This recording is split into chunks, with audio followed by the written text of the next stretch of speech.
You're going to here and traveling there and going to this, and you know it cost you that marriage. And I said, stopped her. I said, no, that's not what caused that. It might have contributed to it, but it's not what caused it. You got to get straight with that business. She said, well, when's your time with AA going to be done? I mean, when are you going to get? When's it going to be finished? Good baby. No, listen. I got to tell you something, folks. I've been sober about 14 years, and I don't write hot checks anymore. You dig? And I don't cheat on the women I love.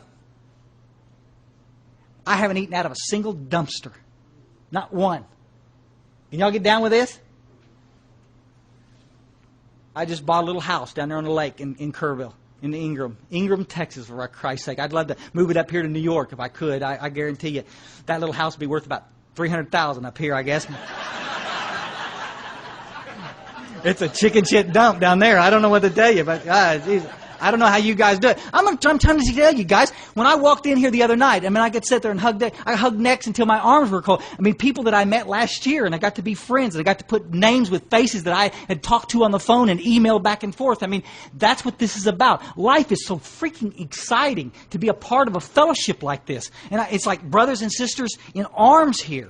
And we got to keep doing that. And we got to encourage each other to stay in that trench. Because I'm going to tell you, you guys out there are taking the heat just like I'm taking the heat. You walk in with a big book and want to stop a meeting because it's going too long or going weird, going south, you're not going to be popular. We talked about it the other night in Queens. Somebody wants to ramble on, I just need a minute to share. Fuck you. You don't need a minute to share.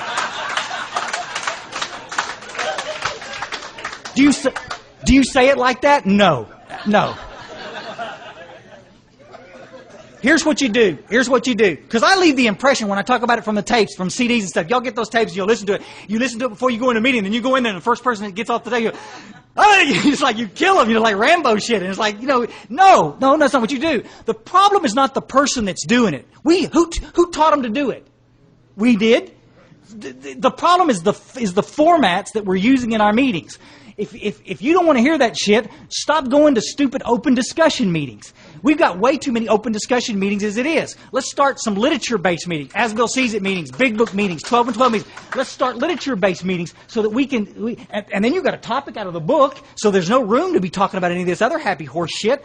In the preamble at my group right now, we have a deal that says we are not a dumping ground for your problem. If you just need to talk, come before the meeting or after the meeting, and we'll go out in the back and visit. But during the meeting, during our hour of recovery, we're going to talk about the topic being presented out of the Big Book. And I can go there every time with a clear idea, knowing that I'm not going to have to listen to somebody bitch,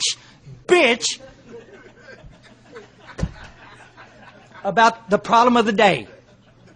Guys, everybody in this room has a problem. We got to get straight with this, and I'll let you out. Everybody in this room has got a problem. Everybody's got something they need to talk about. I'm not making light of any of that. I'm just saying that our fellowship that was started 67 years ago was not presented to be that. It was a place we could go talk about getting well. If I drink a drug because I have a disease, why do I want to talk about the divorce? Let's go to a therapist and talk about the divorce. Let's find somebody in the fellowship that's been through it and talk to them after the meeting. Why should I take up your time as a single person talking about my fucking divorce? Why should I do that? It's disrespectful and it is selfish to the core. I'm having a bad day.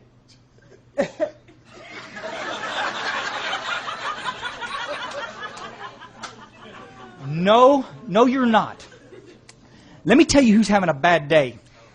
The cat that just got up and he went into the medicine cabinet, got him a pill, and he got him a little shot, and he's going to walk out and try to have breakfast and hold it down and pat the kids on the head and drive to work with all those voices screaming that he's a worthless piece of shit, right? And he's going to go try to hold it together one more day, but he knows that by the end of the day he's going to be absolutely shit-faced. He doesn't seem to be able to stop. Right now, can you listen? Can you listen right now all over New York? Somebody's walking into a crack house thinking they're going to buy a $20 rock and they're going to get raped. You hear me? Somebody's going to go buy one little bottle, and before the night's over, they're going to go back and spend everything in their account to get some dope.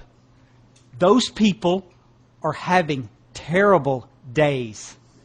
And that's why we are here, to help them not have those days anymore. If you don't understand this, come see me. And I will point you to a thing called the fifth fucking tradition.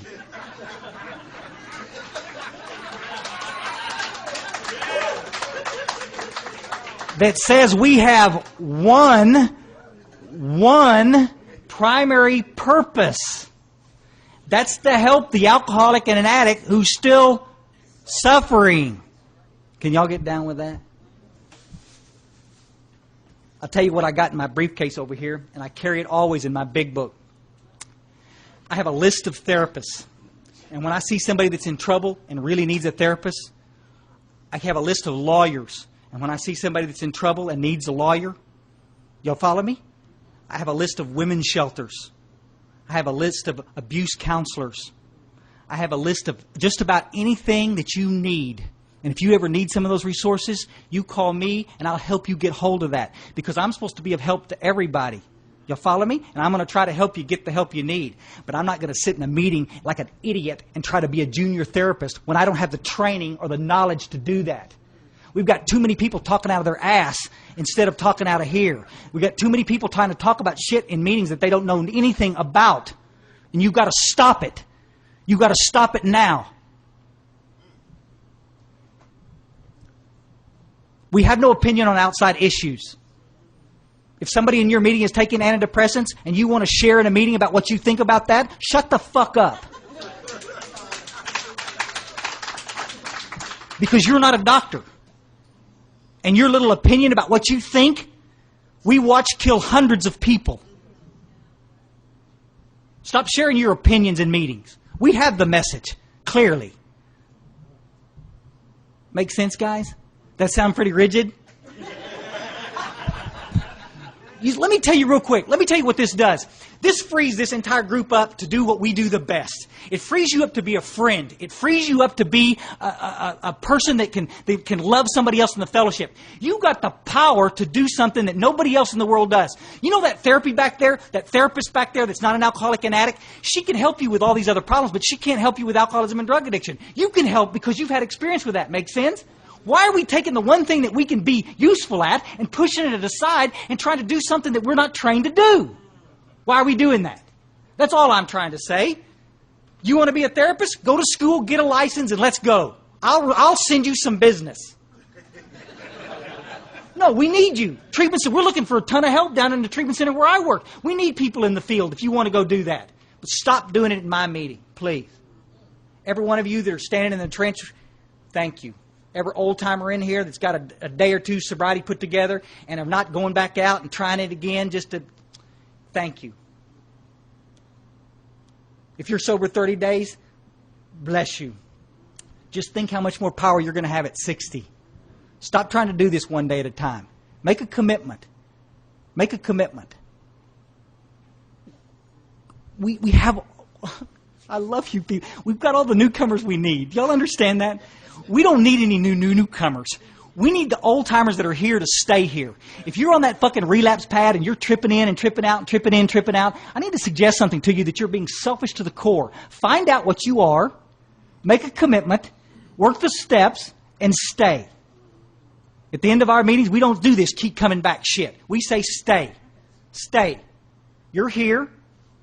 You got underneath the door. Now let's stay. Because we need to help carrying the message to somebody else.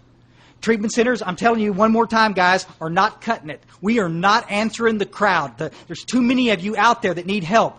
They're coming here to Alcoholics Anonymous, to Cocaine Anonymous, Narcotics Anonymous by the thousands. And we got to be there, standing in the line, ready for them when they come through the door. You don't want to do that? I don't know what to tell you. That's your job. Why did God allow you to live? Come on, guys. In God's grace, what saved me from the dumpsters of Houston, Texas? What saved you from those crack houses? That 10-car pilot out on the fucking turnpike that you were a part of? How come you walked away? How come you walked away? You walked away because God's got a job for you to do. And I got to tell you something. I said it last year and I'll say it again. There's a lot of people in our fellowship right now that don't want the responsibility of being sober. You like being a fucking victim. You like sitting on the edge, continuing to relapse, and letting somebody else clean it up every time you turn around. You don't want to stand for something. Because with that comes from responsibility. And it's tough to do. It's uncomfortable to be responsible. The chairperson doesn't show up, you can't look the other way. Well, I'm just a relapser. I only have 3 days sober. I can't chair. You going to do that the rest of your life? Start chairing a meeting and you'll stop relapsing. Start being a part of this fellowship. Pick up the tools, folks. Let's go. I'm so blessed. And I'm blessed to know every single one of you in this room. Thank you for letting me come. See you soon. Bye.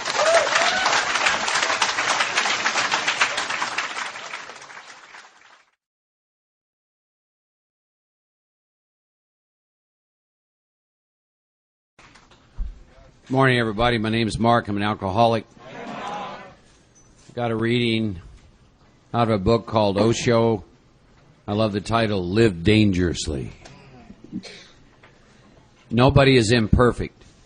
Hence, nobody needs to be perfect. All that is needed is to live your life totally. Perfection is already there. We come from the perfect, hence we can't be imperfect. We are born out of the ultimate. We are waves in the ocean of God. So whatsoever is the quality of God is the quality of the waves. If God is perfect, we are perfect. So the very idea of becoming perfect is absurd. There's no need to become perfect. Everyone is already perfect.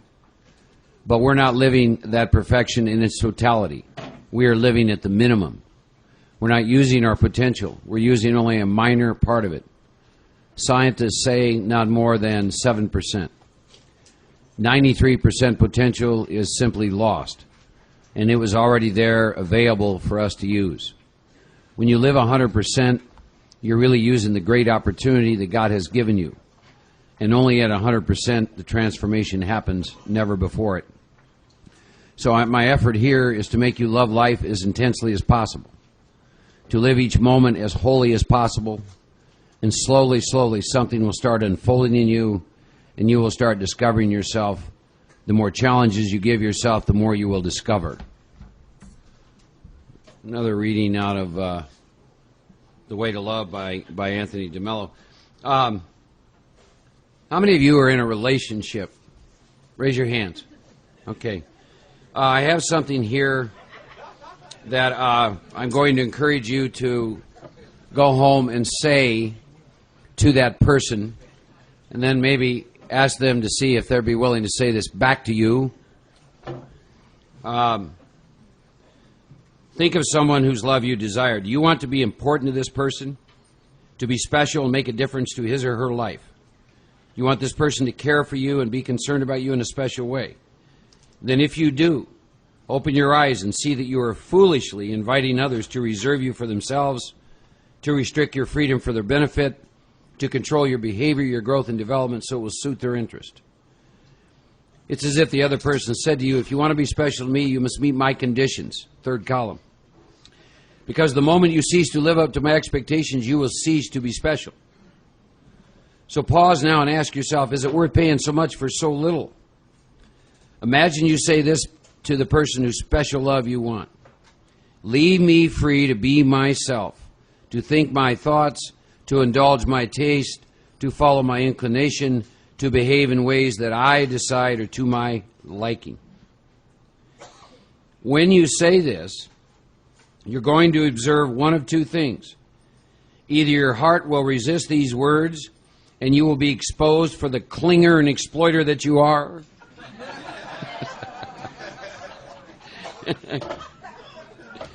So now might be the time to examine your false belief that without this person you cannot live or cannot be happy.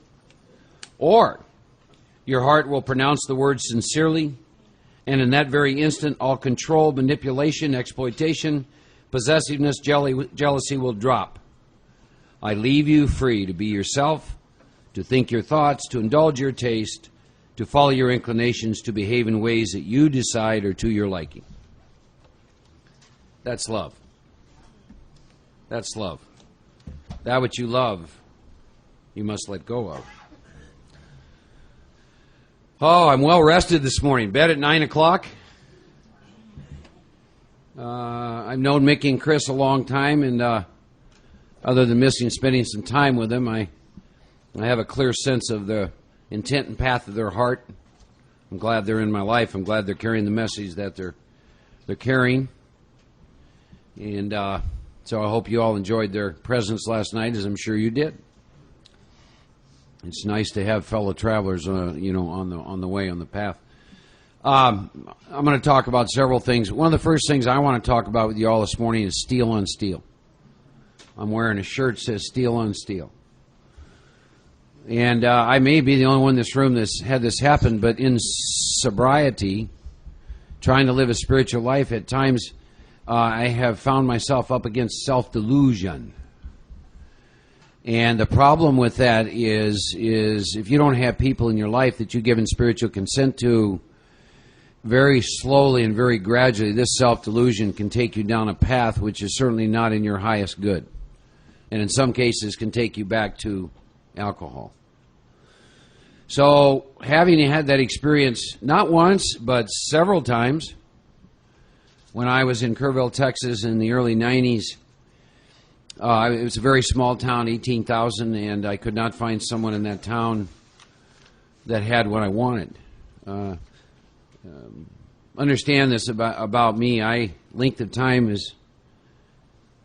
doesn't impress me necessarily because I know what that's about.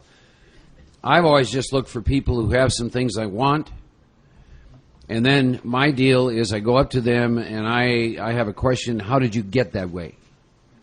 And I want one thing and one thing only from them, because they're a human power. I want them to tell me the course of action they took to have the experience to be transformed in the fashion in which they present themselves.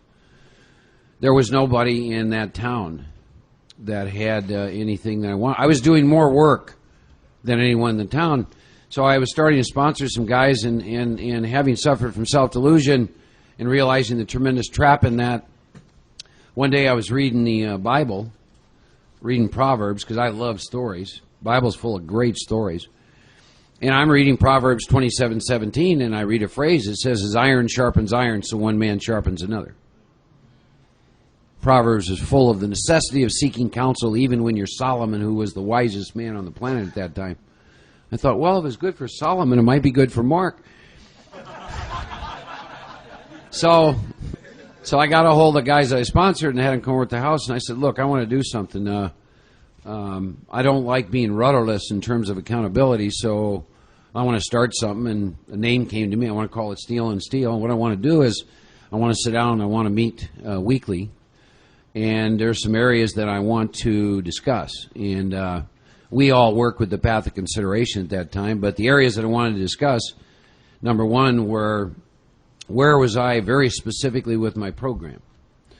By that I mean in Steel on Steel now, when I sit down, I start by reporting how many times in the last 7 days did I do morning prayer and meditation, and did I do my evening review.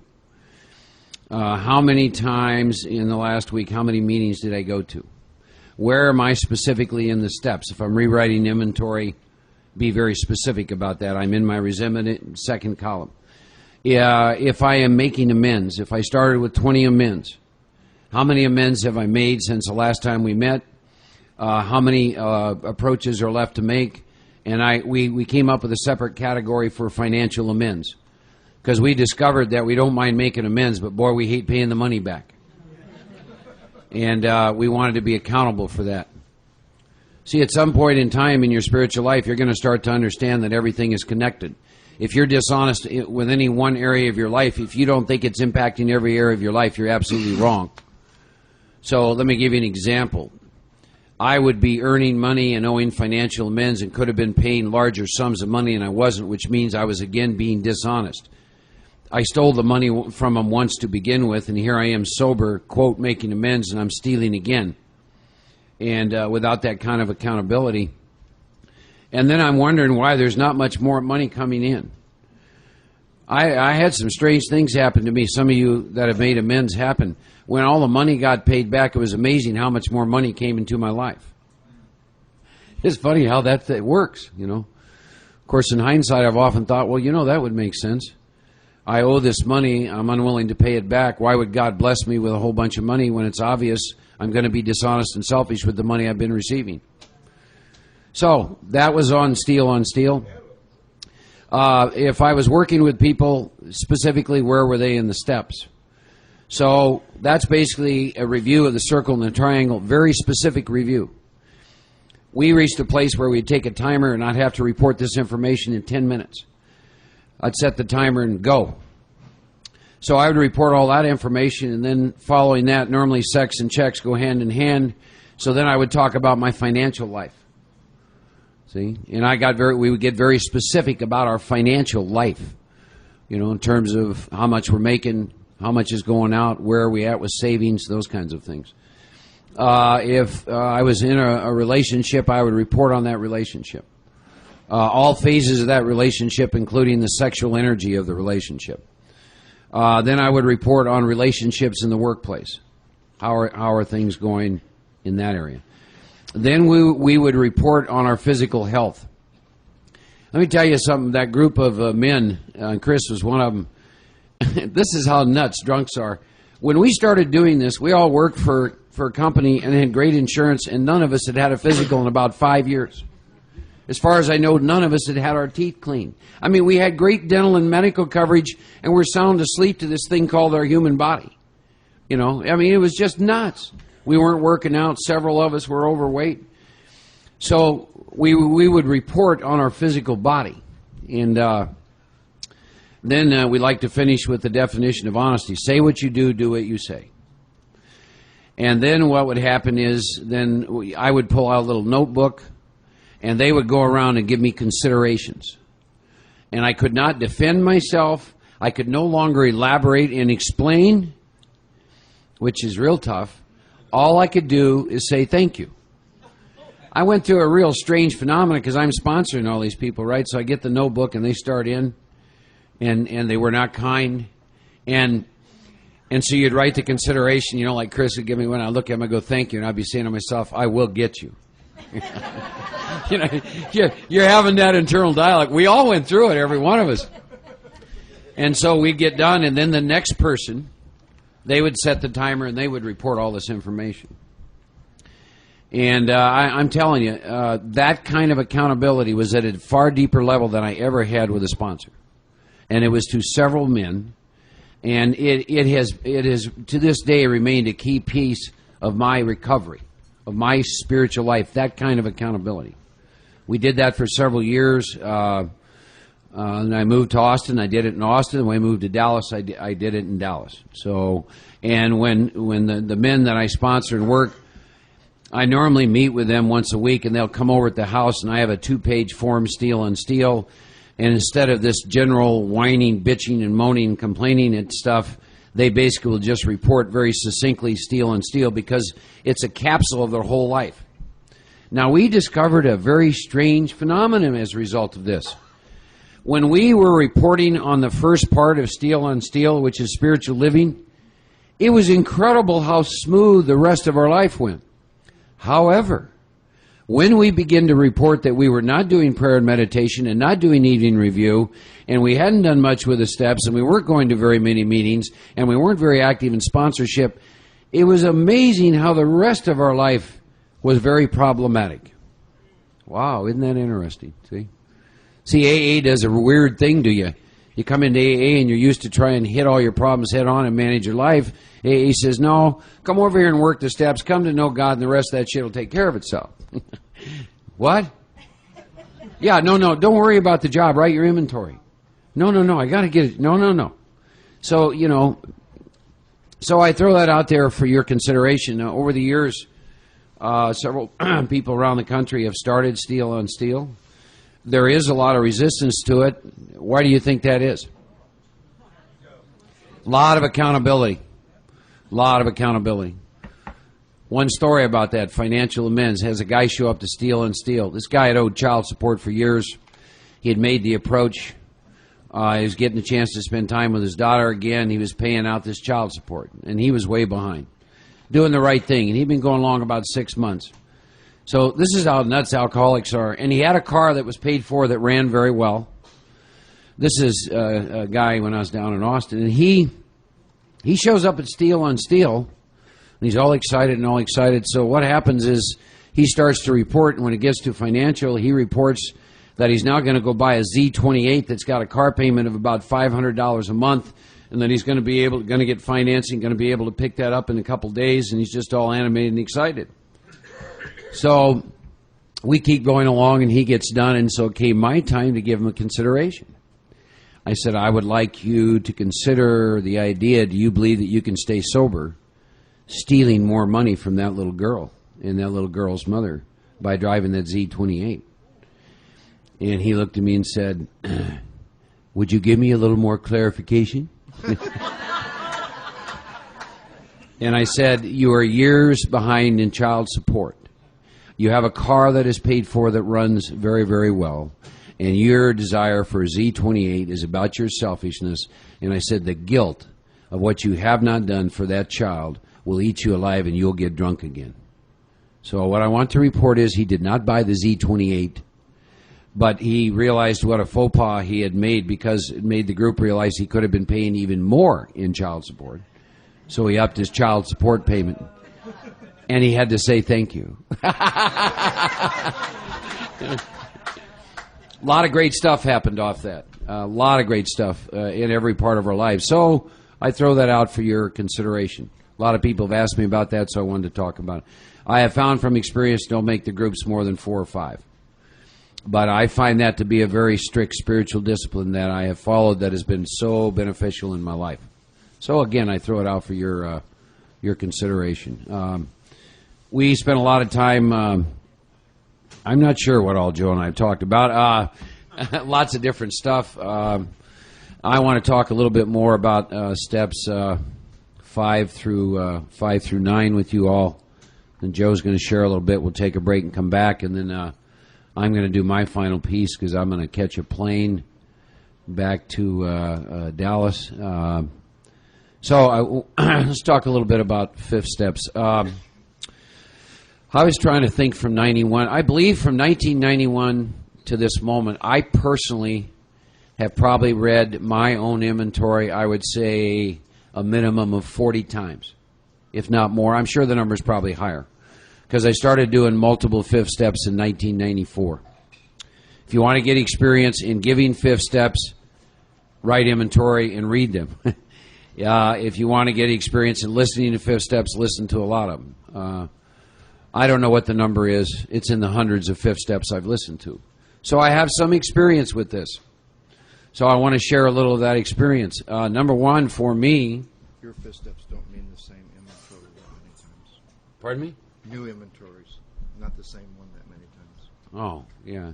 He's saying, y'all understand when I say that, that's new inventory I've written? That's not the same piece of inventory 40 times. Y'all understand that? Like, for example, in the last 2 months, I've read inventory 3 times.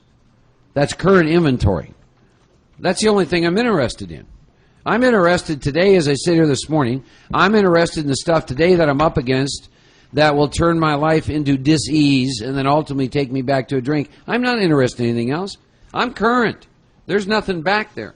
So when I talk to you about inventory, I'm talking current stuff here. So when I say since 91 I've done that, those inventories were current with what was going on in my life at that time. And I do that because I like the effect produced by it. I'm no different than Joe. I wish to God I could just write inventory every 4 or 5 years. I'm resentful because I can't. But I've tried that. It didn't work. You know, it's that old question, is it working? If it's working, that's fine. Go for it. It didn't work for me. This works for me. Being that accountable, writing inventory at that level. I stay very, very, I call it, I stay current and I stay free, which is why I do it. So there are some things, though, that I've learned around inventory over the years. If I'm going to read inventory, I'm very, very careful who I read inventory to. And the reason is because my big book instructs me it's about life and death. Now, I don't know what those words mean to you. They have some significance to me. I need to find people who understand and approve what I'm driving at, and understanding is that my life is on the line here, because the stuff I'm up against that I've written on inventory is the stuff that'll get me drunk and has me diseased. I'm not interested in finding someone who's concerned about how I might feel about something they say to me. I want to find someone who has some experience, who understands what it is that I'm doing, that my life is on the line. I don't care if you're 1 year sober or you're 50 years sober. You're still up against some stuff. So that's the criteria that I work for. Big Book gives you some instructions. I have read a lot of inventory to men that I sponsor because they know me, because they've done the work, because they understand and approve what I'm driving at. Joe and I certainly over the years have read inventory to each other. Chris and I have read inventory to each other. This last piece of work, I read inventory to. We did the steps in a small group, and two of the men that I sponsor, we swapped fifth steps. Now they stay current. If I work with you, just so you know this, you know, it's like Joe said, you only go through the steps for the first time one time. So that first inventory is a pretty big inventory. Thereafter, if you're staying fairly current, the inventories get smaller. So I swapped fifth steps with a guy named Rocky and a guy named Bob. And then I have a man named Bill M., 29 years sober, ex-Marine. Yeah, that's the kind of guy I need as a sponsor. See, you know, he's the kind of guy. I don't know. You know, I think you get the kind of sponsor you need. I'm a bullet person. I got broad shoulders and a big ass. Better bring it on. See, that's the kind of sponsor I need. No, you know, no bullshit, no flowers, no, you know, Mark, you're strangely insane here. You know, you're being dishonest. I mean, I need that kind of accountability.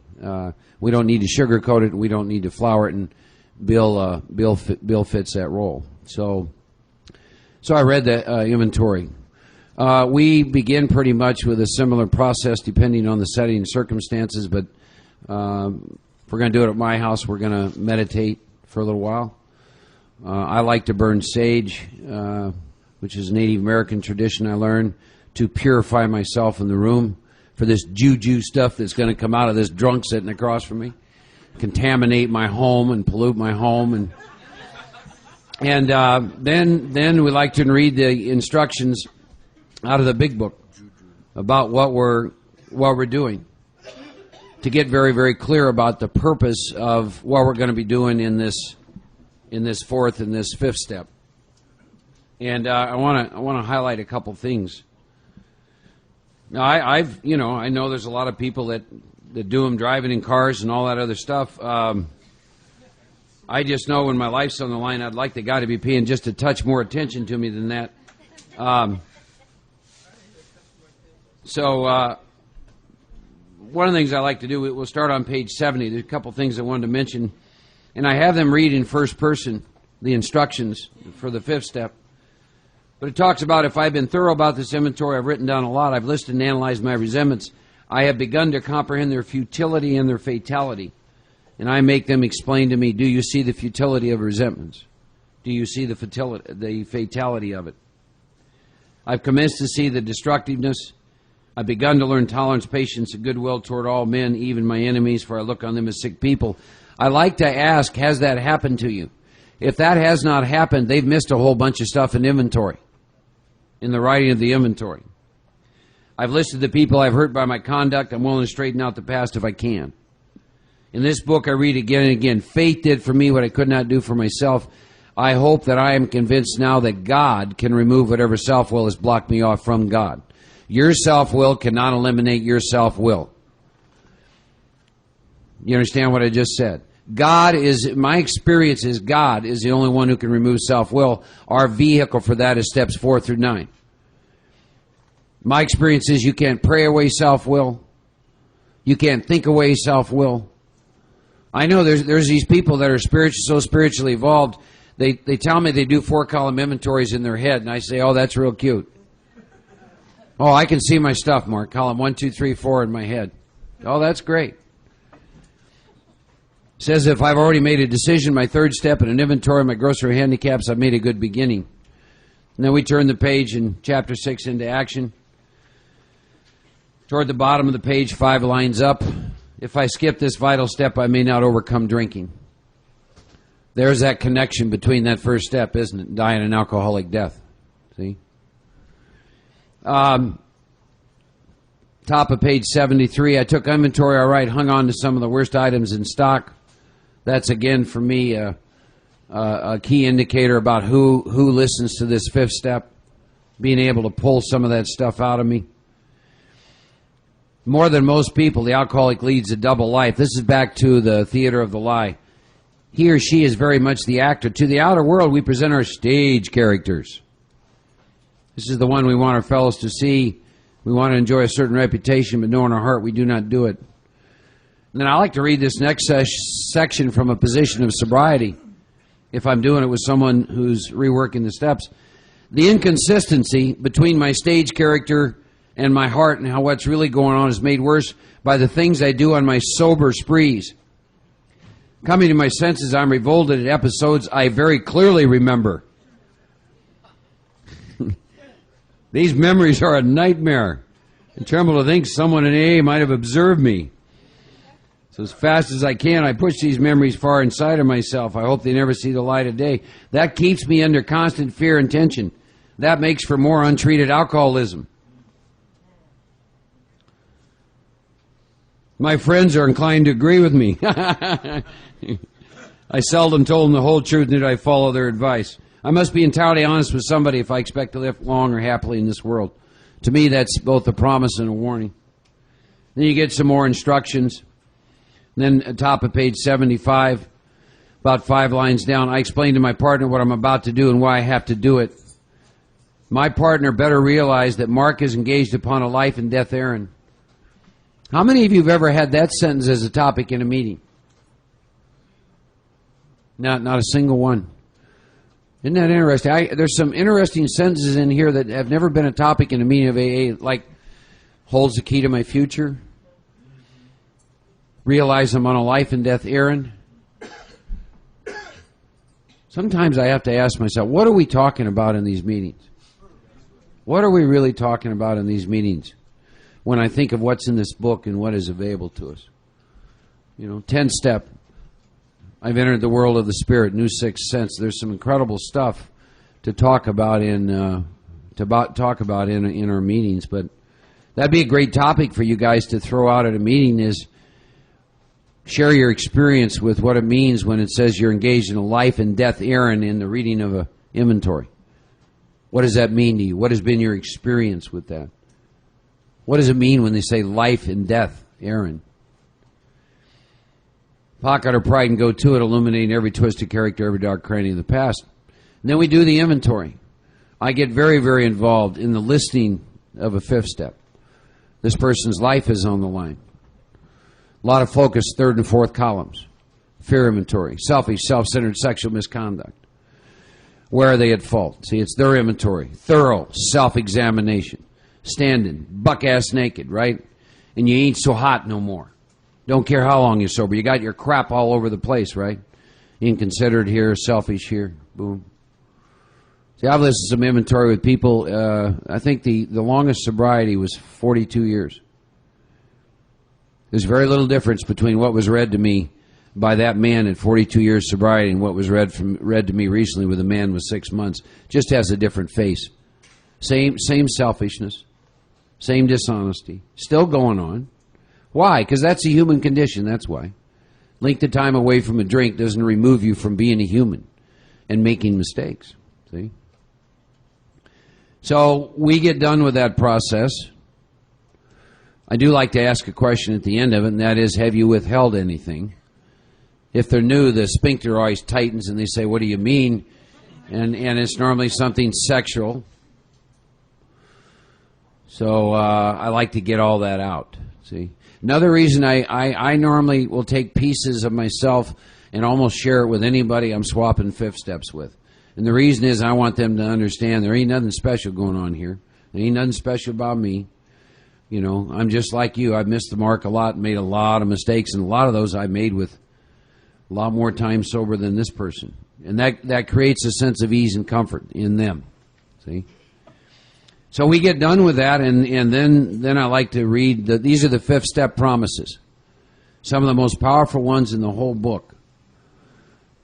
So for those of you that are in the process of just getting to write inventory, do you hear that? Getting to write inventory and getting to finish inventory,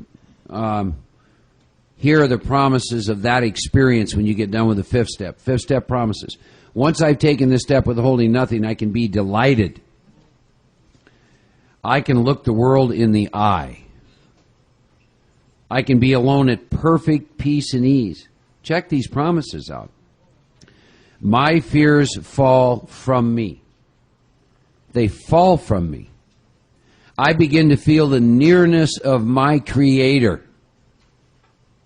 I may have had certain spiritual beliefs, but now I begin to have a spiritual experience. The feeling the drink problem has disappeared will often come strongly. Now, I don't get that promise, the feeling the drink problem has disappeared will often come strongly, and I'm done with the fifth step. And then you have these people in AA saying, take your time. Take your time. Book's very clear that you don't begin your spiritual experience till you're done with the fifth step. Oh, take your time. I understand your life's on the line, but take your time. We don't want to rush this thing. No, we do want to rush this thing. Because they need power. They need to know God. They need the obsession of the mind removed from them. It's not about taking time. It's life and death stuff. Follow me? Follow the instructions in the book. Don't let anyone read your big book, whether you're sponsored or being sponsored. This is deadly stuff, this illness that we have. You know, talking to a few of you over this weekend, wake up and smell the coffee. You leave here this weekend, every single person in this room, and that includes Joe and I, there's a body of work that your conscience started talking to you about this weekend, isn't there? Yeah. Well, get to work on it. Get to work. Spiritual living, right? Get to work on it. Pay attention to that still small voice that spoke to you this weekend. I've had several people approach about amends. Said, wow, thank you, I think. See, I sat this morning, we did prayer and meditation, me and a bunch of men, a fabulous experience, and we did a bunch of prayers and we did a meditation, then we went around and located ourselves. And what I ask each of them is, okay, what is the body of work you're going to do when you leave here today? Today, what's the body of work? And then I shared what it is I'm going to be doing. So each of you, it's a deadly thing that we're up against. But look at these promises. We feel we're on the broad highway walking hand in hand in the spirit of the universe. My God, how could you not get excited about writing inventory if this is what you get to experience on the other side? Those are some of the most powerful promises in the entire book. Now you get some instructions. Returning home, sit down for an hour. I like to set a timer. I believe there's spiritual virtue in following instructions. Doesn't say 34 minutes. Doesn't say an hour and a half. It says an hour. So I set a timer for an hour. And then I'm going to go through this paragraph. And I'm going to very carefully review what I've done. Then I like to pause, take a look at what I've done, kind of rehash in my mind the fifth step I just did. Thank God from the bottom of my heart I know God better. I like to sit for about 5 minutes with that. Do I know God better? There's a reason you should know God better at this point in time in the work. Because you are willing to face and be rid of many things that stood between you and God in the fourth and fifth step. You did that exercise, and at this point in time in this review, you should know God better. Know, K-N-O-W, not believe. It's a knowing. You will know God better when you've done that. I promise it. I read the first 5 steps. Did I omit anything? And then there's some questions. Is my work solid so far? Are my stones? Second step's the cornerstone. Third step's the keystone. Are they in place? Skipped on the cement, put it in the foundation, mortar without sand. Do I know what's wrong with me? Do I know the solution? A couple things on 6 and 7, then I'm going to let Joe chat here for a bit. Over the years, in the 6th step, you're trying to identify character defects, if you will, the exact nature of your defects, the defects that your ego has used to operate, living a life based on self-will. And that becomes the nuts and the bolts of the 6th step. Over the years, I've used a lot of different tools. The tool I found most effective is the sacraments of penance, in which they take the 7 deadly sins but embellish them unlike any tool I've ever seen before. So several years ago, when I get to the 6th step, as I recently just did 3 times, I take the sacraments of penance, and I go through them, and I either pronounce myself guilty or not guilty based on the inventory that I just read. I'll give you an example. One of the reasons I like this, I'll just use, let's see, anger. We all have a little experience with anger, right? Here's how they define anger. Open rebellion against God or our fellow creatures. Its sole purpose and desire is to eliminate any obstacle to our self-seeking, to retaliate against any threat to our security, to avenge any insult or injury to my person. Guilty. Arrogance. Insisting others conform to my wishes, recognize my leadership, accept my own estimate, my own worth, overbearing, argumentative, opinionative, and obstinate. Guilty. Vanity. Crediting to myself rather than to God my talents, abilities, insights, accomplishments, and good works. Refusal to admit indebtedness to others or adequately to express gratitude for their help. Hypocrisy. Pretense to virtues I do not possess. False humility. Harsh judgment on others for faults I excuse in myself. Can you feel this stuff? Yeah. Boasting, exaggeration, drawing attention to myself by talking too much, by claiming ability, wisdom, experience, or influence I do not have. This is a great tool for anyone suffering from spiritual pride, isn't it? Undue concern over expenditure of time, money, or energy on looks, dress, surroundings in order to impress others. Ew. Seeking, desiring, or relishing flattery or compliments, right? There's a couple more. Pugnacity, attack upon another in anger. Murder in deed or desire. Check this out. Combativeness or the nursing of grudges. Injury to another by striking, cursing, or insulting, or by damaging his reputation or property. Being quarrelsome, bickering, contradiction, nagging, rudeness, or snubbing. Yeah. Yes. One other. This is one of my favorites on the hit parade of how well I'm doing in 20 years. It's called malice, ill will, false accusations, slander, backbiting, reading false motives into others' behaviors. I love this next one. The initiation, collection, and retailing of gossip. Arousing, fostering, or organizing antagonism against others. Unnecessary criticism, even when true. Anyhow, as you can see, this has been a very effective tool for me in seeing the exact nature of my defects as a result of the inventory that I've read. I go through that and proclaim myself guilty. I would like to tell you that the number of times that things I highlight is greatly diminished. That is not true. I pretty well am safe by murder by deed. Outside of that, there's just still a lot of the stuff that I see. And then I get down on my knees, and I like to do a 7-step on my knees. God, take all of me, good and bad. Seeing what this does for me, I mean, at 20 years, and I mean this, I love God with every part of my being. And God, I fall short, you know. See, where am I without God? Where am I without you? You know? Where am I without that oneness?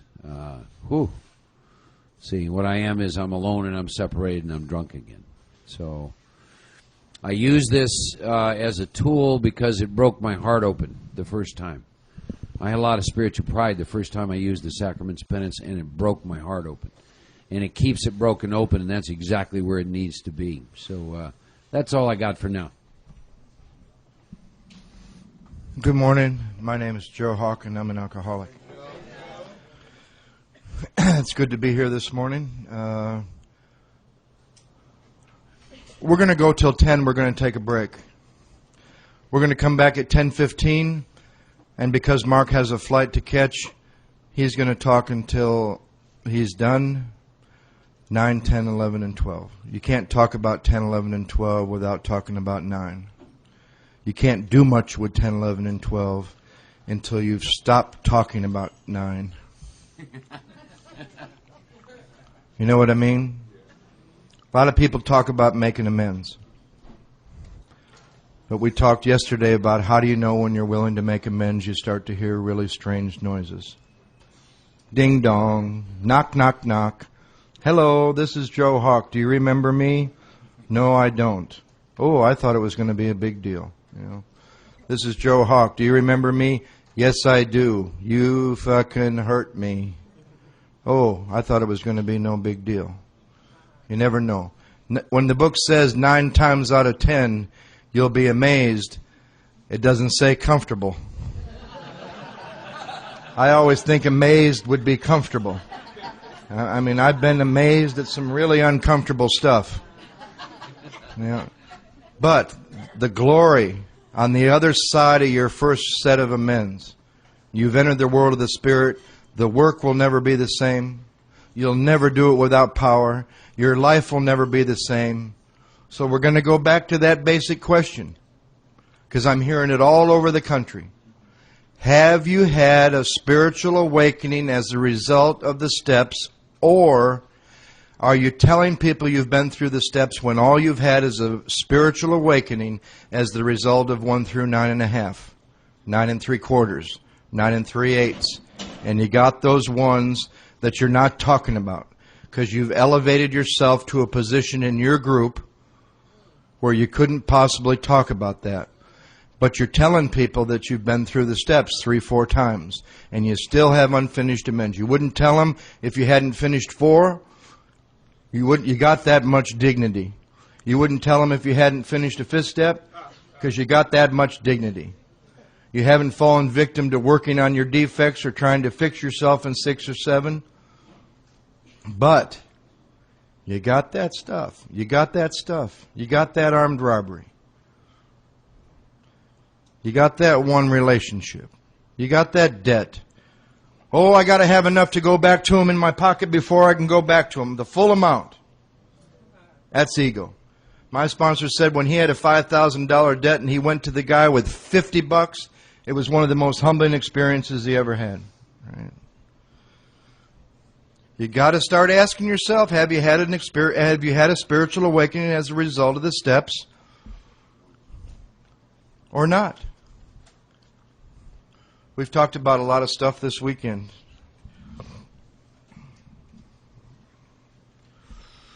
It's not the message of Alcoholics Anonymous. It's not the message of Alcoholics Anonymous. We talked about what the paper cover in the 4th edition says about the message of Alcoholics Anonymous. It used to say page 1 through 164 is the AA message. Now it's something that used to be the foundation for some alcoholics. Our General Service Conference made a big mistake. But they really didn't. I think they simply made a statement, as with the stories and other parts of the book they've been able to change, reflective of the condition of the Fellowship of Alcoholics Anonymous. And modem to modem, face to face, I am never going to believe that sitting in front of one of those computers is the same as looking in your eyes at your home group around the corner. And they also said that. We talked about some myth questions. The interesting thing is, every myth I thought I was facing that was in Alcoholics Anonymous was a myth I was facing within myself. There's a lot of myths. Find your myth. A lady asked me one time in India, she was a professor in Maryland of mythology. And she taught there for 25 years, and she looked at me, and I'd asked her a bunch of questions, and she said, "Can I ask you a question?" My God, I felt like I was at my home group in Santa Monica, where we have the grace and the dignity and the respect to learn about doing that. We make mistakes. We find out about being accountable. And she said to me, "What's your current myth?" I didn't even have to think for 2 seconds. This was about 5 years ago. I've gotten free of this myth. I'm sure there's a new one. My myth was the Sirens of Titan. Those are blonde women that sing songs on the shore and you crash right into the fucking rocks. That's what the Sirens of Titan were. Yeah. Yeah. It's not blondes anymore. But I still got my sirens. Ooh, come on over here. I don't want to. Come on over here. It's going to hurt. I don't want to. Come on over here. Boom. Right? We talked about a new step that we've all been on. We didn't even know we were on it for however long we were on it. I've been on it more than once. Step 0. That's that space either between your last drunk And the time you submit yourself to this process and begin step one, or those times in sobriety where you're resting on your laurels because now you got more than 2 alternatives. You're back to 3 alternatives or 4 alternatives. It ain't those 2 anymore that are described. It's not about, how do you blot out the consciousness of your intolerable situation as best you can if you're convinced and you've settled for comfort that you're not in an intolerable situation? How do you blot out the consciousness of a great situation, settling for comfort, not hungry for more, and you're back to step 0 because there's now more than 2 alternatives in your recovery? It's easy to submit to the process as you've been beat by alcohol and drugs when you get here. Nothing to lose. You're not afraid when some guy says for you to drink is to die. Man, that might be my hope. That might be my relief. But when somebody says you might go on feeling the way you're feeling this far away from your last drunk than you've ever been, and you've got this stuff going on inside, and you know there ain't nobody or nothing out here you can blame because things out here have gotten better, and you get in touch with what it means to be suffering from a disconnection from your pure spirit, which is the spiritual malady. The spirit's pure, but you're disconnected from it and you're suffering because you only got 3 dimensions to operate from: body, mind, and emotions. And you're dragged around by those 3 things. But then you're taken to a place through this process where it's time to laugh and dance and have fun. There's a shift right around the 5th step. It says you might have had certain spiritual beliefs, but now, that means now. Now actually means now. It doesn't mean now next week. It doesn't mean now down the road. Now means now. Now you've begun to have a spiritual experience. The book makes a major shift between that returning home and the next page. On that next page where 6 and 7 are, where there's some major considerations, people go with 6 and 7 to one extreme or the other. It's either my sponsor gave me a list of character defects and the order that I'm going to work on them in, because I'm going to fix myself because I'm no longer the healee, I'm the healer. I'm no longer the creature, I'm the creator, and I'm going to fix myself, to the other extreme that 6 and 7 are nothing. God's going to do all the work. There's no major considerations, just kind of skip over it. Yeah. We talked about morality beyond good, bad, right, or wrong. Nobody in this room is right, nobody in this room is wrong. Nobody's done anything wrong. You haven't done the process wrong. If you're hungry for more, you're hungry for more. The morality of Alcoholics Anonymous for me is it working or isn't it? Is doing 1 through 9 once, living the rest of your life in 10, 11, and 12 working? Is it satisfying? Is it taking you to a new dimension of peace and freedom? Or do you seem to reach this point because of those unfinished amends, or with finished amends, current for the first time in your life? You seem to hit this pocket where things that 6 months ago were exciting and your life was on fire. You were feeling passionate about the people you were working with and your lover, your husband, your wife. And then all of a sudden, the ego attaches itself to a valid experience with God. This is how powerful the ego is. It can attach itself to a valid experience with God, suck the life out of it, make it yours. You somehow had something to do with making it happen. It then becomes the very noose around your neck that's hanging you. A valid experience with God. That's called reconstruction of the ego. What Harry Tiebout is either true for you or it's not. And that debate, which I don't need to debate anymore because it's simply based on this morality, it did not work for me. It took me 2 times starting the work to get through my first set of amends. So that was not 2 times through the work. That was starting 2 times to get through once. But when I remember a day when from my head to my heart went the realization that I had approached or seen and started to do. That doesn't mean I'd follow through. I had followed through on every amends. That didn't mean there wasn't ongoing amends. You got relationships in your life that'll take the rest of your life ongoing by the way you live. But I had gone to everybody and made my approaches. The debts were starting to get paid. And I started to watch my life just explode. Right? I would wish that for everybody in Alcoholics Anonymous. And anything that I have to say, that I can say, because I ain't got the power to get nobody nowhere, And I told you, I don't even look for people in the world that I can help anymore. Because I ended up with people that a human power could help. I was surrounded by people that I could help.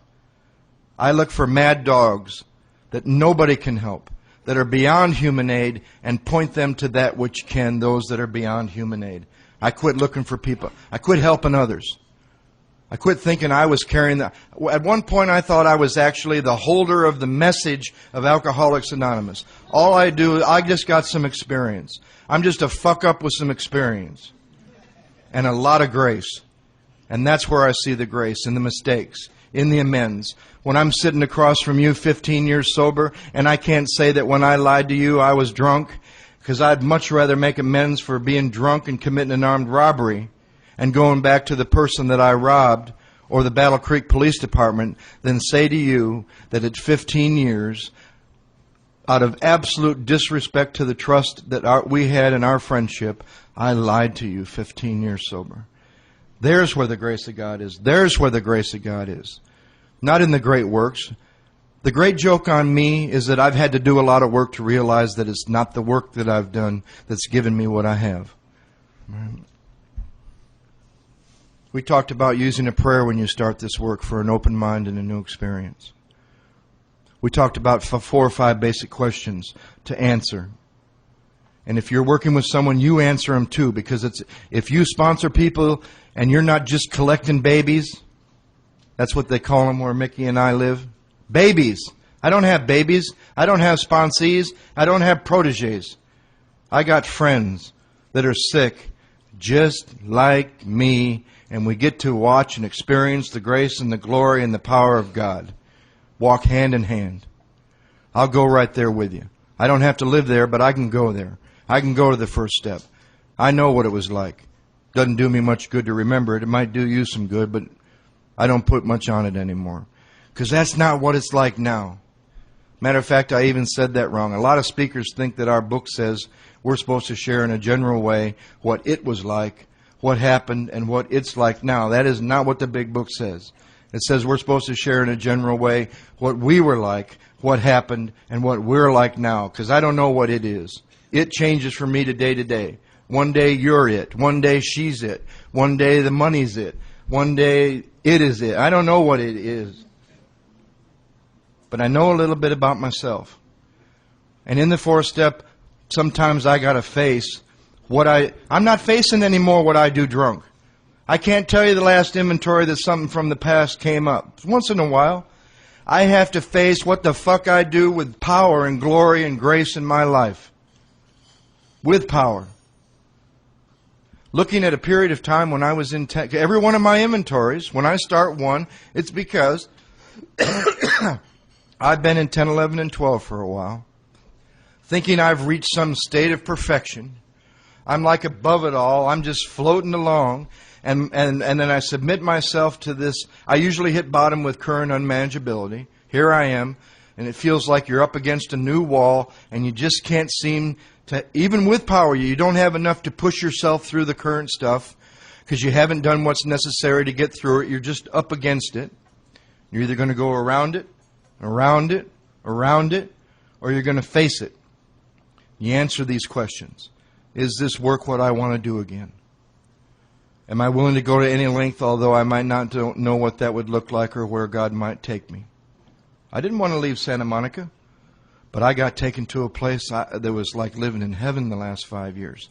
But I found out something interesting. You know the negative way people say, like if you take a geographic, you're going to be where you're going to end up, you're always going to be there?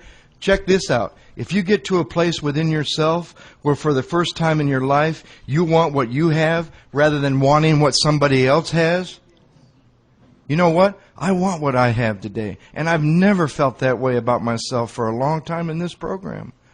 And I want more.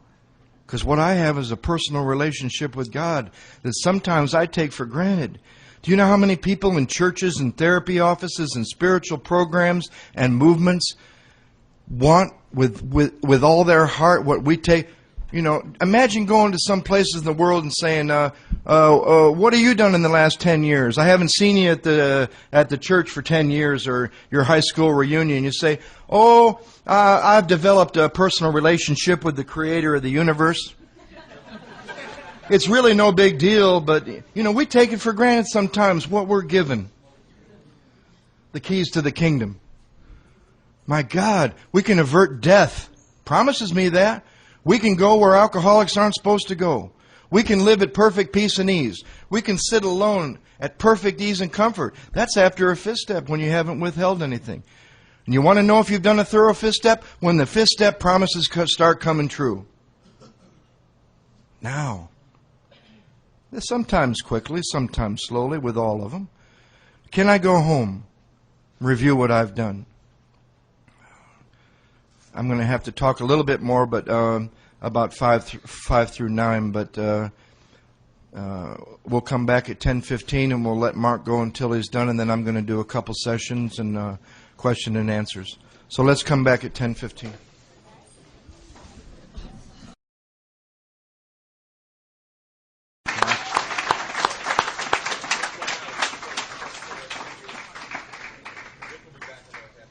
Okay. They did a great job, didn't they?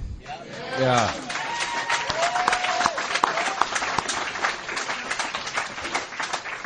I just found out that Rick, all you know who he is? There's a bookstore in New Jersey that carries the book that has the Sacraments of Penance in it. So if you will find him after the meeting, he will tell you where that bookstore is, and he actually has a copy of the book with him. The book, I believe, it used to be out of print. Maybe it's back in print again. But any of you interested in getting a copy of that you think it may be beneficial to you, I've already forewarned him. Some of you will be approaching him. All right, we ready? All right. I'm Mark. I'm an alcoholic. We have to wrap this by 11:30, so I'm going to spend 15, 20 minutes max sharing with you and give the rest of the time to Joe. I've said my goodbyes to a lot of you, and then right 11:30 I got to catch a ride to the airport. It has been a pleasure being here, spending time with you, seeing some people that I've begun to develop friendships and I love and care about over the years, and we'll be back. Joe and I, by the way, next Wednesday night, Joe's going to be doing 3 hours on the 10th, 11th step at a location in Jersey. I think there's flyers around here. If you're interested in the disciplines of 10 and 11, you might consider setting aside. Yeah, she's got some flyers right back there. Because I'll give you an example. The retreat Joe and I are going to do in December, the whole weekend is the 10th and 11th step. The entire weekend. So, and we were just talking about that. I think more and more in the future, our intent in these would be literally to take a whole weekend on just a couple steps. Like we were talking about the idea of doing an entire weekend on the 4th step.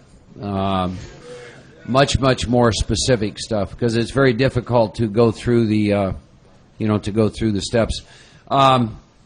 I've talked with you about 6 and 7. I'm going to talk with you a little bit about 8 and 9, but in specifically talk about 8. I think I can probably clear up some questions that some of you have asked. Because I'm at a place right now of the 8th step. So what am I going to do? Having just completed some inventory, I have some names from that.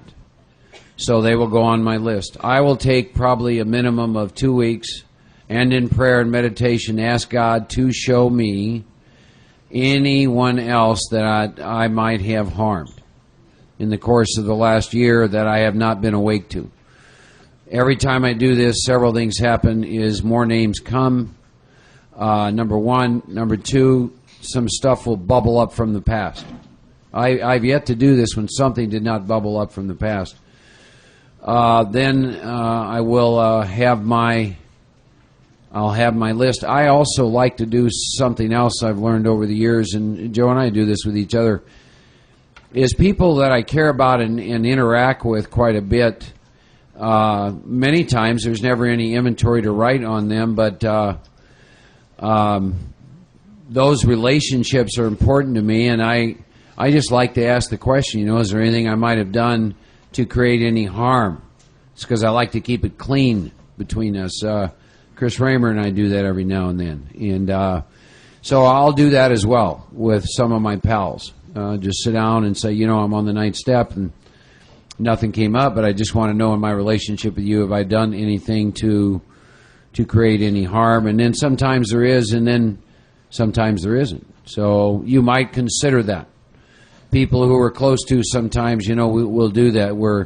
We do some things and we're not awake to it, create some harm, and we don't even have an awareness that we did that. But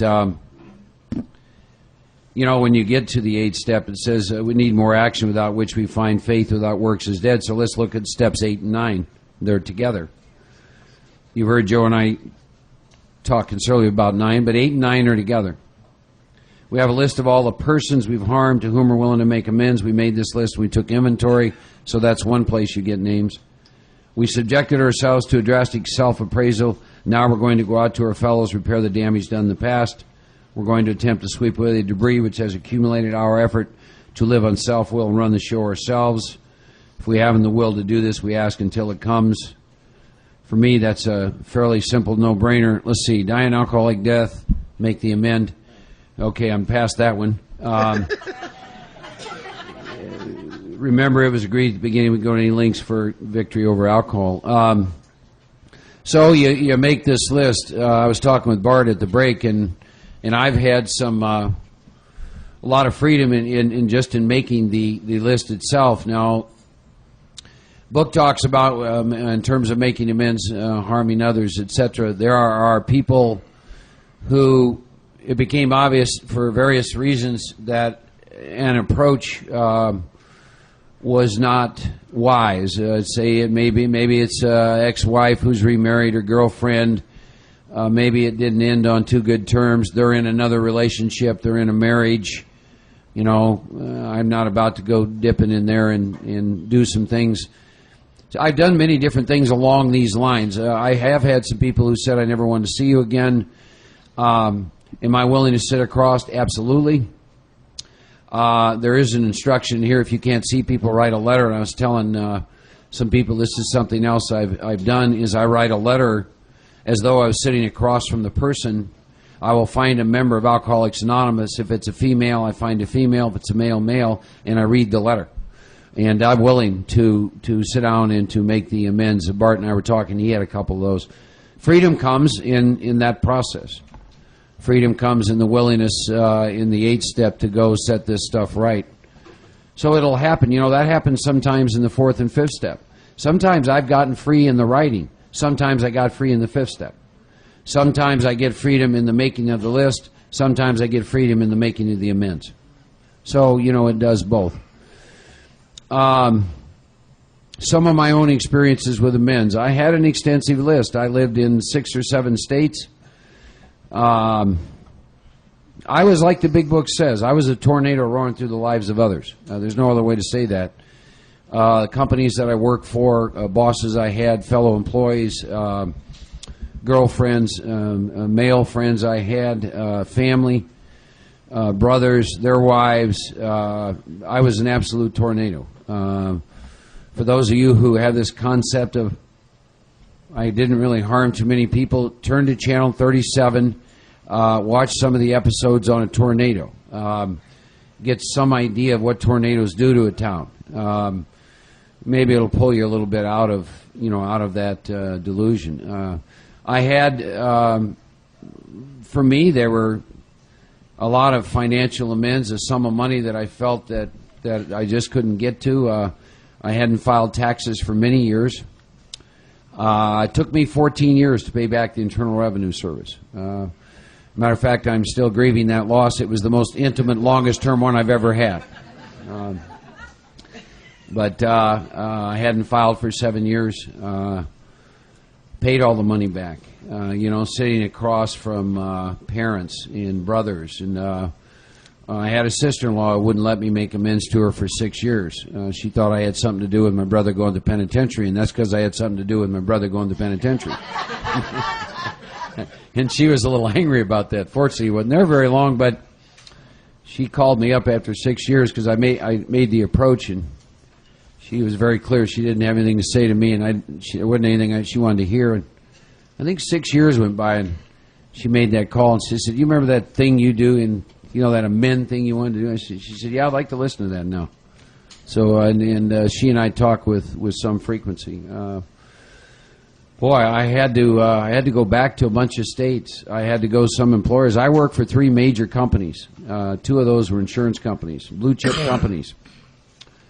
I had to go back and make amends to those. I wish it was just padding expense account, but when an employer pays you and you have a job description and you're not fulfilling that job description, you owe an amend. And I owed an amend for not being a good employee. I didn't give them a fair day's work, and I had some amazing stuff happen off that. Human resource departments don't know what to do with that kind of stuff. When they get a letter and you say, I worked for you for 3 years, and realistically I only worked 1, and I'm willing to pay back 2 years' worth of salary if that's something you would like me to do.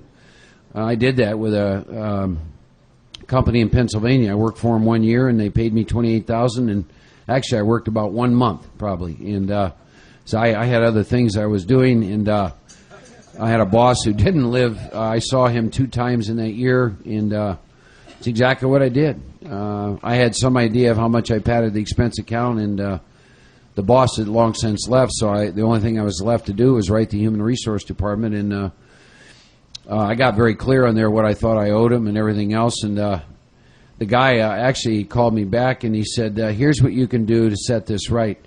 Don't ever apply for a job with us again."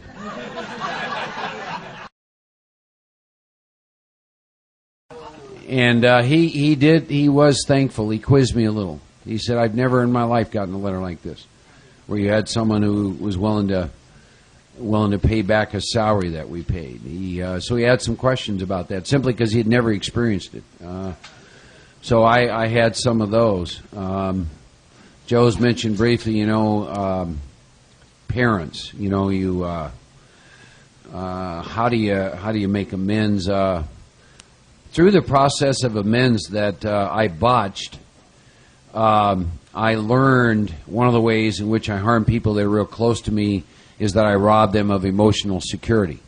If I had not been told that, I would not have known that. I would have never seen that. But I basically had one of my wives talk to me about the number of times that she would lay in bed and wonder if I was alive or dead.